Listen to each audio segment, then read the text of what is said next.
Hey guys, Mr. E here. Today I want to talk about two very particular talents. These are very powerful talents and they are incredibly hard to understand for a lot of players. So I'm here to set the record straight and get that information out there. I know that Tanner himself did a video on hypercritical just like a day ago. And it was missing some things that I think that people are still really confused about. So in case you don't see his videos or you just want it more clarified, here I am to do that. I think that more information never hurts. So we're going to be talking about these two talents today. They are absurdly powerful, and I want you to know how to build around them, how to best massage the utmost of juice out of these really powerful nodes here. And the way we're going to do this is we're going to start with the more problematic of the two, hypercritical, and we're going to move on to hyperviolence after a little bit, because hypercritical is the one that causes people the most headaches. They don't understand how it works or when it doesn't work. So with that being said, before we start with that, I'm going to tell you something about hypercritical that may or may not cause you to just have a very sad moment in your life. And if you didn't know this, you are obligated to watch the whole video and like and subscribe, okay? And you should do that anyway. But the true harsh fact, guys, the truth nuke I'm going to drop on you here is that hypercritical doesn't work on range attacks. This is a melee only blessing. And it says critical strikes, which should be the giveaway here. Strikes are a melee term in this game. So yes, you cannot execute enemies by dealing half of their HP with a critical hit. That is not on the table, nor will it ever be. This is the intended function of the build, of the talent, is to only work for melee. I found that out because I reported that as a bug when I was testing it, and yeah, it turns out it's intentional. So that is sad, but be that as it may, we need to know, how does hypercritical actually work? Really simply put, the game runs two checks when you do a hit on an enemy. Firstly, it runs a check and says, hey, did you just crit? And if you did crit, then did you deal at least half of the enemy's remaining HP? So in this case, I crit, and I dealt at least half of that target's HP. Now, if I don't crit, you can see there, if I don't crit, it takes me to like 824, right? But if I had crit, right, it would have, first of all, taken me to a higher percentage damage of his health. I might have even gotten close to killing him outright with a hit there if it was a crit. And remember, things like headshots and all that stuff matters as well. So whatever the hit is, however it's multiplied, if it's multiplied by your strength on your weapon or your ability power, or where you hit the enemy, so like locational damage boosts the hit, or whatever it is. However you hit that enemy one time and deal half of their HP remaining or more. So like for this guy right now, I would only have to deal like that much HP, like a tiny little amount. However you can deal that half of their HP with a melee crit, then that will give you the execution. And as you can see there, it doesn't work for even for ranged melee, interestingly enough. Okay, so that is really powerful, right? Because what it'll do for you, what the value of hypercritical here is it effectively just ends fights before they even start. As you saw against these ragers here, oftentimes ragers are kind of annoying enemies because they come up and just start hitting you with a flurry of blows. But if you walk up to them and you just immediately go, boop, you're dead. Boop, you're dead. Like that really saves you a lot of time and effort and potentially like health. So very valuable in tons of fights, more or less at least doubling your effective damage against lots of targets. And this can actually roll over on multiple targets as you execute them with the other talent we're going to talk about. And it just puts you into this threshold of kill range where your light attacks will start killing these guys.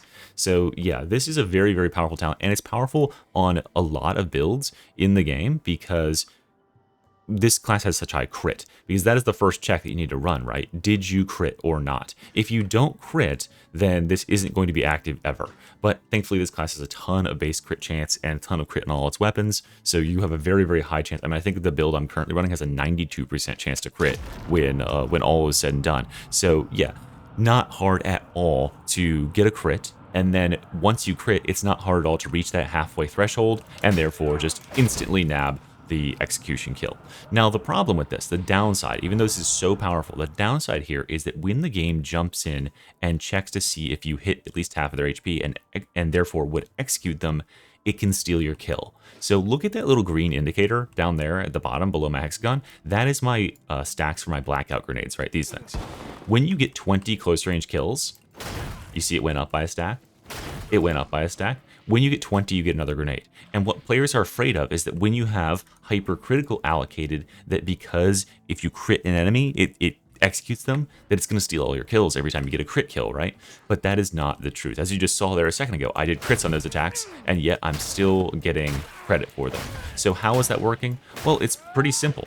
When you kill an enemy, if you would already kill that enemy, like if your attack hits the enemy and kills them outright, then the talent doesn't go into effect. The talent literally just sits there and is like, you're good, man. You don't need my help, unless you don't kill the enemy on that first attack, or on whatever attack it is, right? So on this enemy here, where he's at, I can, if I was like raging and I hit him and crit him and kill him like that, I was gonna kill him either way. It didn't matter. I killed that guy either way because I got a stack. So that is the true secret power of this ability, or this talent, is that when you kill an enemy on your own merit without the help of hypercritical, you still get stacks. And that means that it is not going to be anti-synergistic with blinders in the way you would think. You still get pretty much every kill from a horde. You still get pretty much every kill out of these guys.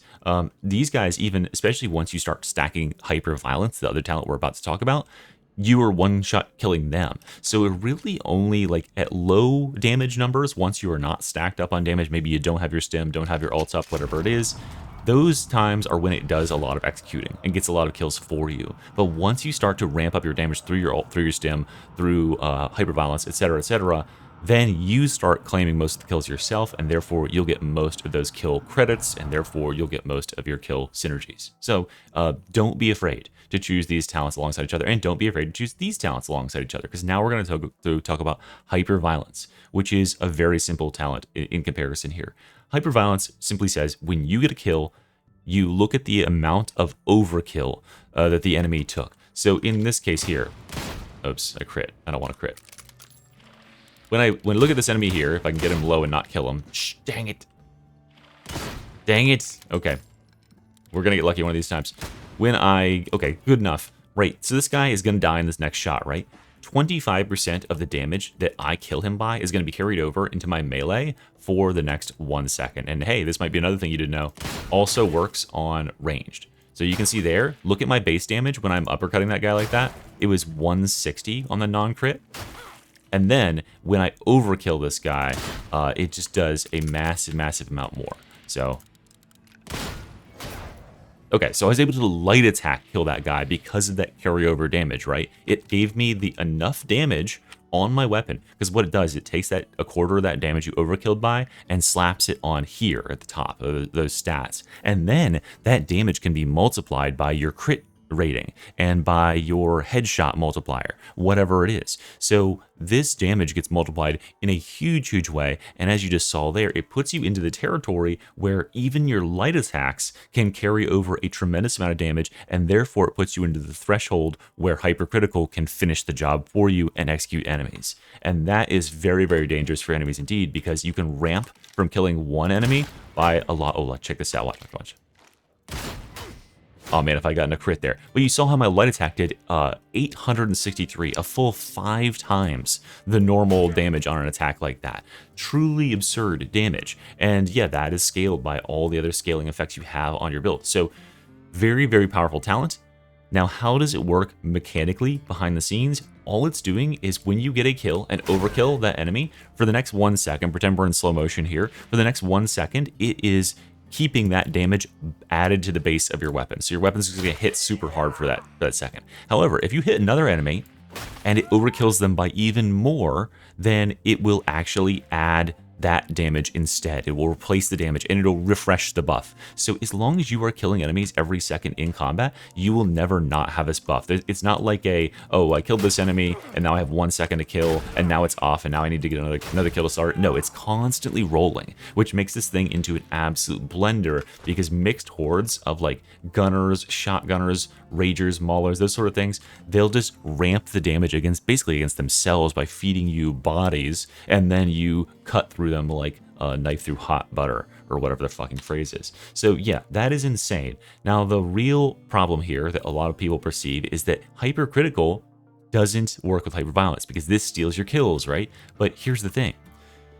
When you start ramping your damage, right, as we showed earlier, Hypercritical still gives you kill credit if you would have overkilled that enemy yourself. If you would have killed them yourself, you're still good. And because we ramp our damage so much through Rampage, through our Stim Lab, through hyperviolence itself, as you just saw, like, we can start getting to numbers where all of these enemies are getting overkilled with one single attack. I just overkilled that enemy by myself with no hypercritical necessary. So these sorts of enemies will always give you that kill credit, and therefore they will always stack the hyperviolence for you. And really, that's the real rub of it here, is you want to make certain that you are chopping up smaller enemies, that you get those guaranteed personal kills on, and then you turn your ire on the larger enemies and blow them up with the remaining damage. So hopefully that makes sense, guys. If there is one takeaway I want you to have from this video, it is that hypercritical only steals the kills. It is only non-functional with kill talents when it is the deciding factor on whether or not that enemy dies. If you are deciding on your own, by your own base damage, that that enemy is already dead, if you didn't need the extra assistance of hypercritical to execute them, then you are all good, and you will still get kill credit. You will still get the overkill for hyperviolence. You will still get all the kill credit towards your whatever talents you're running, and blackouts or whatever it is, and all that good stuff will still work. So there you go.